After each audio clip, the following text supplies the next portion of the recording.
डाकू मोहर सिंह, ये वो नाम है जिसे सुनते ही लोगों के पैर कांपने लगते थे। पुलिस वाले भी इसके इलाके में जाने से डरते थे और सिर्फ इस इंसान की वजह से अमीरों को भी अपनी ठाट बाट छोड़कर गरीबों वाली जिंदगी जीनी पड़ती थी। लेकिन कहते हैं ना कि उगते सूरज को भी शाम ढलने पर डूबना पड़ता है।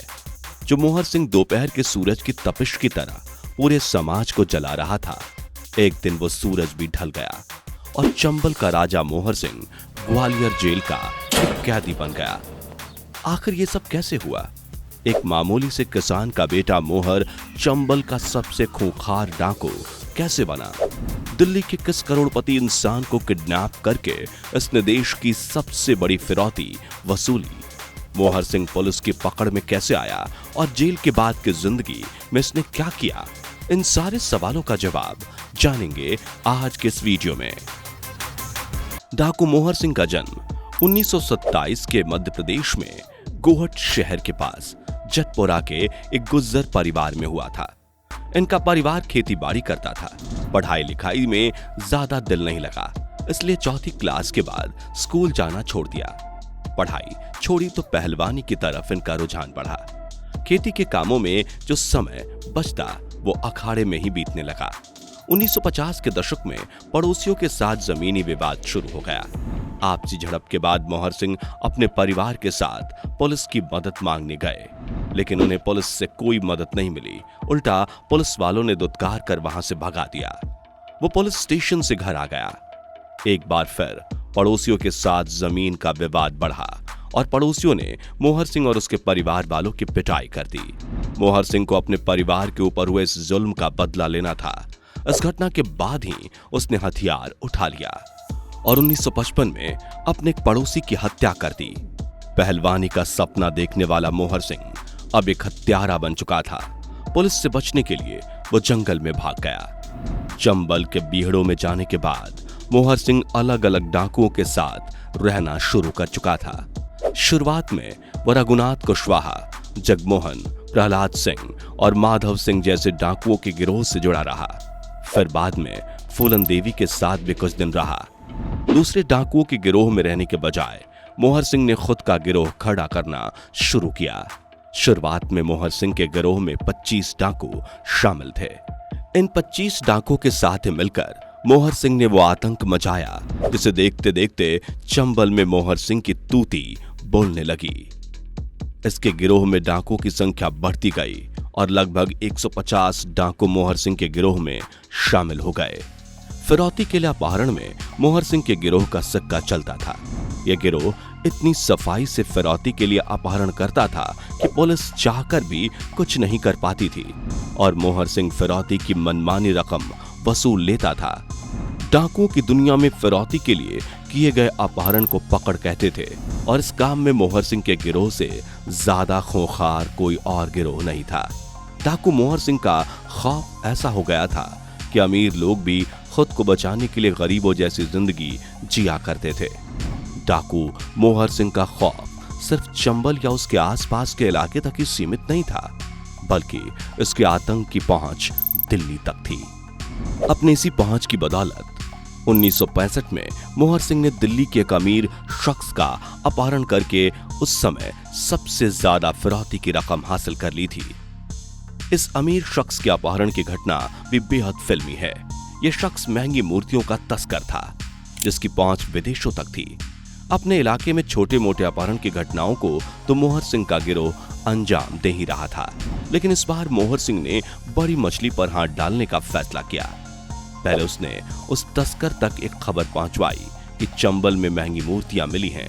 इसकी जांच करने के लिए तस्कर ने अपने एक साथी को चंबल भेजा।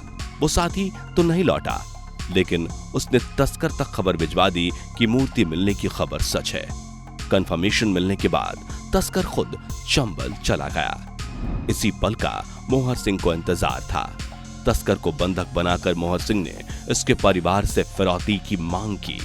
बात पुलिस तक भी पहुंची, लेकिन 3 राज्यों की पुलिस मिलकर भी तस्कर का कोई सुराग नहीं लगा सकी। अंततः तस्कर के परिवार वाले फिरौती की रकम देने को तैयार हो गए। मोहर सिंह ने लगभग 26 लाख रुपए लेकर उस तस्कर को छोड़ दिया। 1965 में फिरौती की ये रकम उस समय तक की सबसे ज्यादा रकम थी जो किसी के अपहरण के बदले में दी गई थी। वो तस्कर तो छूट गया, लेकिन इस घटना ने मोहर सिंह का हौसला 7वें आसमान पर पहुंचा दिया। छुपकर काम करने वाला डाकू मोहर सिंह अब चंबल के आसपास के गांव में खुलेआम घूमने लगा। दिन प्रतिदिन मोहर सिंह का आतंक बढ़ता ही जा रहा था। इसके नेतृत्व में लूटपाट, अपहरण और हत्या जैसी घटनाएं बेहद आम हो गई थीं। लोगों के दिलों में मोहर सिंह के नाम का खौफ कायम हो गया था। मोहर सिंह का आतंक ऐसा बढ़ा कि तत्कालीन सरकार ने इसके ऊपर 3 लाख रुपए का इनाम रख दिया।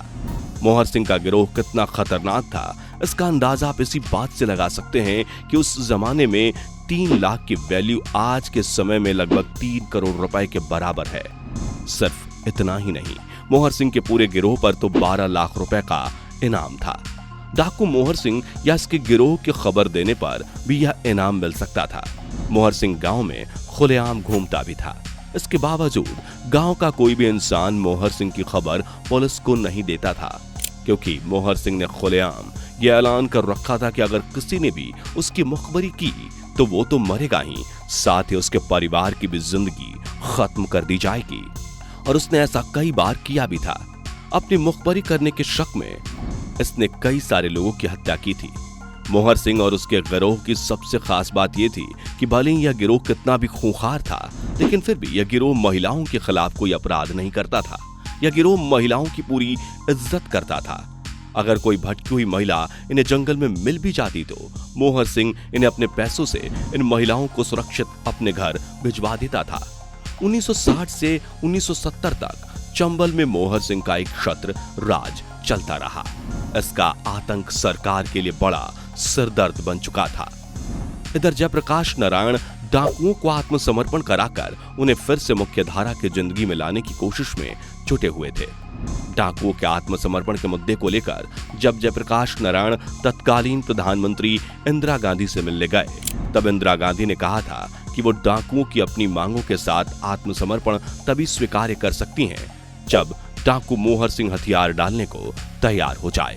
प्रधानमंत्री की इस शर्त के बाद जयप्रकाश नारायण मोहर सिंह के खास माधव सिंह से मिले। मोहर सिंह माधव सिंह की लगभग हर बात मानता था। माधव सिंह के कहने पर आखिरकार मोहर सिंह अपने गिरोह के लगभग 150 डाकुओं के साथ आत्मसमर्पण करने को तैयार हो गया।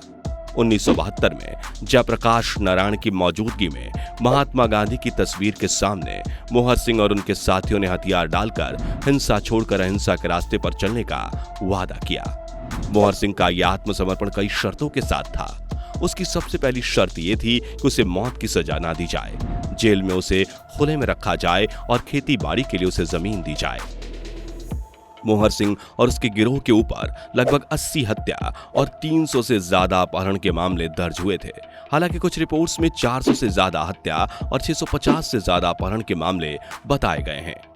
सभी मामलों की सुनवाई होने के बाद मोहर सिंह को 20 साल की सजा सुनाई गई, लेकिन जेल में अच्छे व्यवहार की वजह से 1980 में इसे रिहा कर दिया गया। खेती के लिए इन्हें सरकार की ओर से 35 एकड़ जमीन भी दी गई। जेल से छूटने के बाद 1982 में उसने चंबल के डाकू नाम की एक फिल्म में खुद अपना ही किरदार निभाया था। उसने राजनीति में भी अपनी किस्मत आजमाई। 1995 और 2000 में मोहर सिंह मेहगांव नगर पंचायत अध्यक्ष रहा। अपनी जिंदगी के बाद के सालों में ये समाज सेवा में जुट गए। 2020 में मोहर सिंह की जिंदगी का सूरज हमेशा के लिए ढल गया और 93 साल की उम्र में इन्होंने अपनी अंतिम सांस ली। उम्मीद है आपको आज की ये वीडियो पसंद आई होगी। अगर हाँ तो इसे लाइक करें, अपने दोस्तों के साथ शेयर करें। मोहर सिंह के बारे में क्या आप सोचते हैं कमेंट में जरूर बताएं और ऐसे ही और भी इंटरेस्टिंग वीडियोस के लिए हमारे चैनल को सब्सक्राइब जरूर करें। Thanks for watching.